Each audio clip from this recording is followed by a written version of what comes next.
was at the worst point of my life.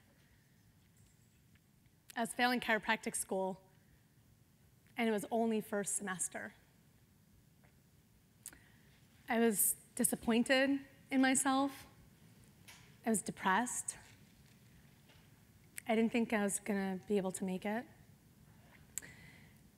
And my parents had wanted me to go to medical school my whole life, so I defied them and gone to chiropractic school instead. So they weren't very supportive. I even talked to a professor about what I should do, and she asked me why I was even in chiropractic school in the first place.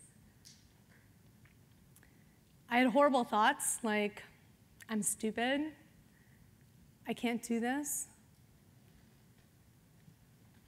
I'm not cut out for this, and I'm a total failure.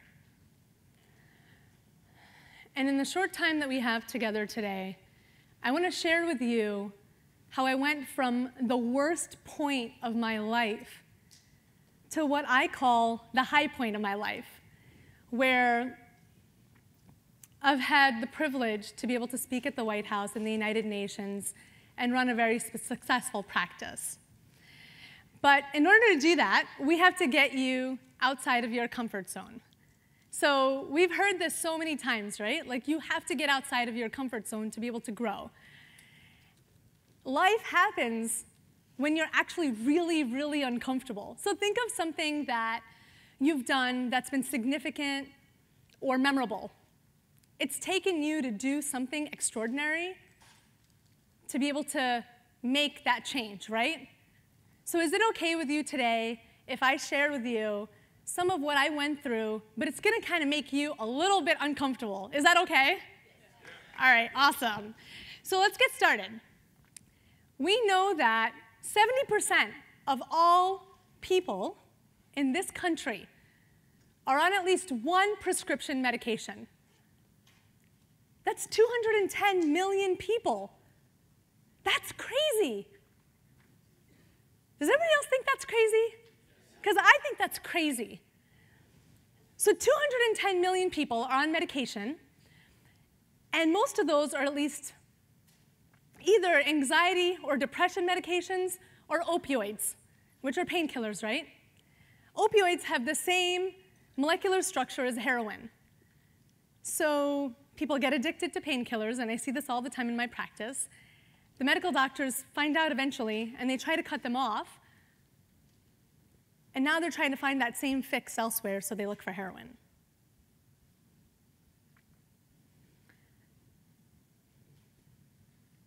"45 people die every day from prescription painkillers. So 45 people will die today, 45 people will die tomorrow, 45 people will die the next day. That's crazy. And I am the daughter of a medical doctor, and I think that's crazy.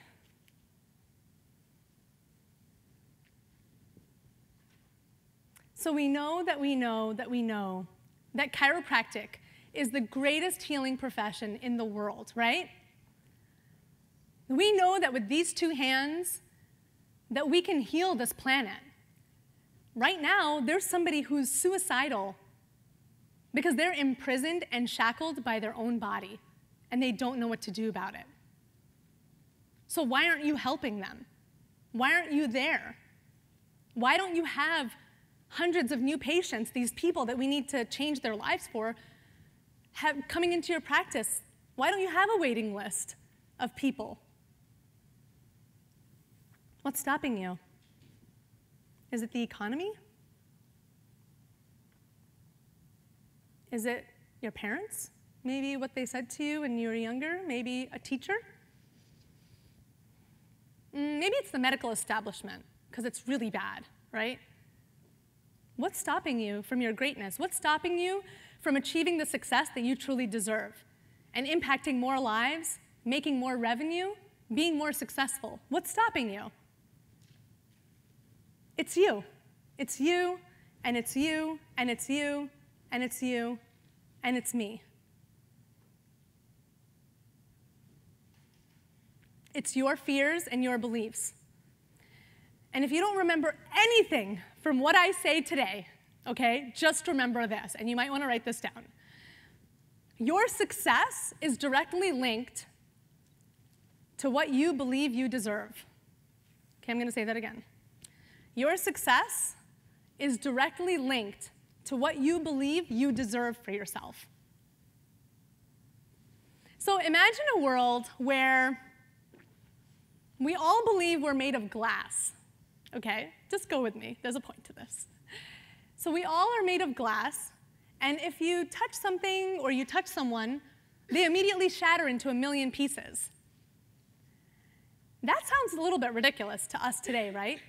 But this was actually a very real belief that people had in the Middle Ages in Europe. And it's something that spread like wildfire, and it's called the Glass Delusion. People believed that they were actually made of glass. If they touched someone or something else, that they would shatter. And even King Charles VI of France would wear protective clothing and blankets around him just to make sure that he didn't shatter. Now, as ridiculous as that seems, you probably have beliefs today that are holding you back from having more success in your life. And those are actually just as ridiculous. So when I work with chiropractors, primarily, and I work with entrepreneurs too, but primarily with chiropractors, I notice a theme that comes up a lot. And sometimes it's a fear about not having enough money. Has anybody ever had that kind of fear? Right? And it's actually not just chiropractors, it's entrepreneurs too. And it's really hilarious. I'm gonna share a story with you today. I had an entrepreneur I was working with, and he has actually been somebody who has written the #1 textbook on entrepreneurship in the country. So it's in every college, every university, every community college has this book on entrepreneurship, okay?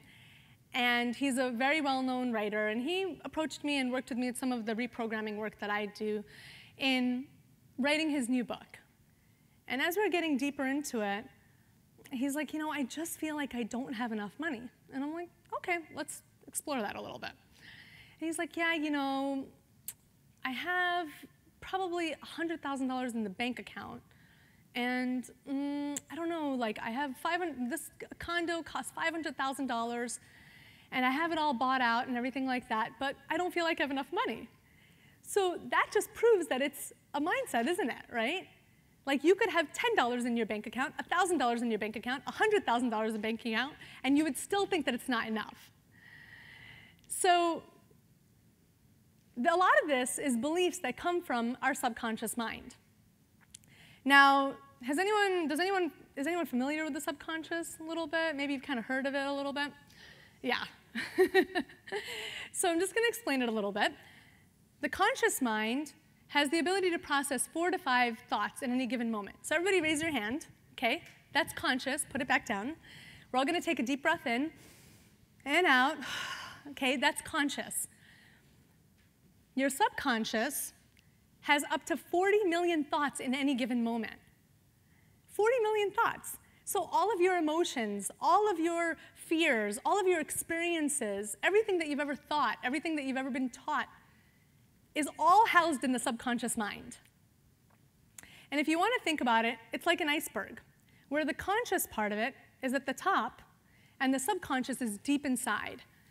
And it's that part of us that runs on autopilot. So you remember when you were first learning to drive your car, and you didn't know what you were doing, and it was like, oh, how do I shift, and how do I use the brake and the gas? And now your subconscious has memorized all of that, so you wonder how you even got here and hope you didn't run over any mailboxes or people or anything like that, right? It's like, how did I even get here? So that's your subconscious. Now, I love to use this word sabotage because it's actually a pretty powerful word. Sabotage actually means to destroy. And there's parts of your subconscious mind that may be limiting your thoughts. And a good place to be able to begin is to see where you have any stress or anxiety. So maybe you have stress and anxiety, what a lot of people do, about money, or about their career, or about self-esteem, or about love, or about relationships, or about family. whenever you have stress or anxiety, or sometimes even fears, you have to look at the subconscious mind. And these thoughts, where do they actually come from in the first place? Well, it's your mother. Yeah, it's your mother and your father. And it's your teachers, your preachers, your society, Facebook, your media, TV, radio. All of that is actually programming your subconscious mind on a regular basis. But you may not even know it. It's very similar to the subluxation, where it's deep and it's embedded, and you don't really see it until you actually see symptoms. So when I'm working with clients, I look at where they have stress or anxiety. Where are they stuck? Where do we actually need to move? So the first strategy I'm going to give you today is actually to start observing. From a really objective point of view, just start hearing what people say. It's going to be really interesting, especially when you hear it from your loved ones. Hear about what they say about themselves, what they say about other people, what they say about life. Are you around chiropractors or students who don't think they can make it? Are you around chiropractors who feel like there's never enough? You got to start looking at all of that, objectively. So this is a perfect example. And I talk a little bit about money because it's something that I just see so much, so there are other things to talk about, but these examples a lot of times relate to money because that's where people are mostly limited, because they don't feel they have enough of it. So I was at the post office the other day mailing something out, and this woman next to me goes, 50 cents for a stamp? She goes, that's so expensive, right? And 50 cents, well, it is a lot more than 8 cents or 10 cents or whatever it used to be. But if you think 50 cents is very expensive, then what do you think about $5 or $50 or $500 or $5,000, right? So you have to start observing that. And I said that right there to myself. I said, you know what, I don't believe that. That's ridiculous. What about in school, you know? I tell some of my clients that I coach here at Life that immediately after a test, just leave. Don't go talk about the test and you think you did bad and who did what with what questions and answers, because that is the worst thing you can do, because you're just going to build the anxiety and the fear up until you actually get the grade, right? So it all comes down to our subconscious mind, in my life anyway. Now, if you look at the thought processes, where did these actually come from, right? Like I said, it's our mother, our father, our teacher, our preacher. Well, going back further, look at our grandparents' generation. They were at a time when there was famine and plague and world wars and killings. All sorts of things were going on. And they had a lack mindset. In fact, 160 million people have died from war alone in the 20th century. And I use this image, and it's a little graphic, it's a mass grave, but it's a little powerful to be able to show that this is what our grandparents were actually dealing with this time, great-grandparents too. So then those thought processes got handed down to our parents, and then handed down to us, and then we actually hand them down to our children. And that's why I'm so passionate about this work, because once you start changing the way that you believe, and you start changing your patterns, you actually start creating a new destiny for your family and for the people around you. Now, who here is familiar with Maslow's hierarchy of needs, right? So we know that we need our physiological needs met first, food, water, shelter, okay? Then after that, we've got to have safety and security. We need to make sure that there's no zombies coming after us or a revolution. We need to make sure that after that, that we are in a place of love and belonging, that we feel wanted, that we feel like we're needed, that we have family units, people who care about us. After that, our self-esteem, and then self-actualization. And that's where I actually work with most people, right? We're at a point in our life today where most of us really are at a point where we have the ability to thrive, not just survive. But we bring along these negative mindsets and pass them on like an old piece of luggage that you just can never get rid of. So here's the uncomfortable part, okay? We're actually going to start changing some of this today. And I know I have such a short amount of time, and it goes by pretty quickly. So is it okay if we start working on this? Yeah? All right, awesome. So I love the words I am because they're the most two powerful words to me. And the reason for that is everything after that automatically shapes your reality. So think about a time when you've said, I am ugly, or I am fat, or I am unhappy, or I am not successful. And we've all had these thoughts. You're not alone. But that's power. That's power right there because you automatically start defining yourself. So what we're going to do is we're going to change that, okay? So underneath your chair, you should all have a card, a blue card. And if you don't have one, raise your hand. Someone will be assisting you shortly. You also need a pen, so make sure you have one. Okay, we're good? All right, awesome. So what we're going to do is we're going to actually start reprogramming the subconscious. It's a very short little exercise. It's a lot of fun. So we're all going to get up. Come on, we're all standing. Yes, we're doing this. We're all getting up. Yep. Okay, and we're actually going to start jumping. That's right. That's right. Because we want to stimulate our lymphatic system, which releases endorphins to make us happy. And motion is life. I don't see you jumping back there. That's right. Okay, awesome. Come back. Come back. Great. So we need to change our physiological state, okay? If you're ever stressed, no, we're not sitting back down, girlfriend. Come on up, okay? If you're ever stressed, or if you have something big you need to do and you're really uncomfortable, just even doing that alone, getting your state change is going to make a huge difference, okay? So next what we need to do is we all need a power move, okay? So this is my power move right here. Okay, you can use this, you can use this, you can use this, but everybody needs a power move, and I'm going to evaluate it all. So come on, let's do it. Come on, this is my power move. Don't hurt your neighbor. Don't hurt your neighbor, but you can steal. You can look at what other people are doing. That's a good one. I love that. Dr. Riekman, that's beautiful. I love that. Fantastic. Okay, does everybody have a power move? Are you sure? Lady in the back? Dr. Gilles? Yeah, all right, awesome. So we have our power move, okay? And what we're going to do is we're going to do something called incantations. So we're going to start reframing our I am, okay? So you're going to just repeat after me with your power move. Don't put away your power move, that's right, okay? So I am strong. I am strong. Come on, you guys, that's so boring. You have way more energy than that, don't you? Right? Yeah. I am strong. I am strong. I am powerful. I am confident. I am amazing. And I am super hot. All right, awesome. So come on down. You're going to go ahead and take a seat. Give yourselves a round of applause. Okay. Yes.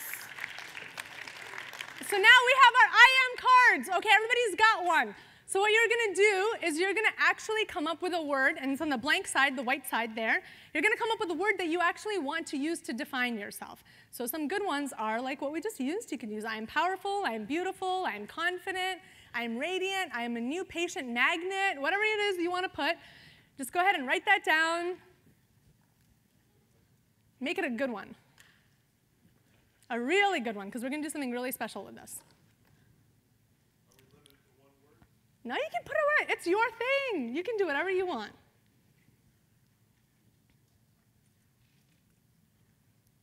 Okay, and when you're done, you're going to look up.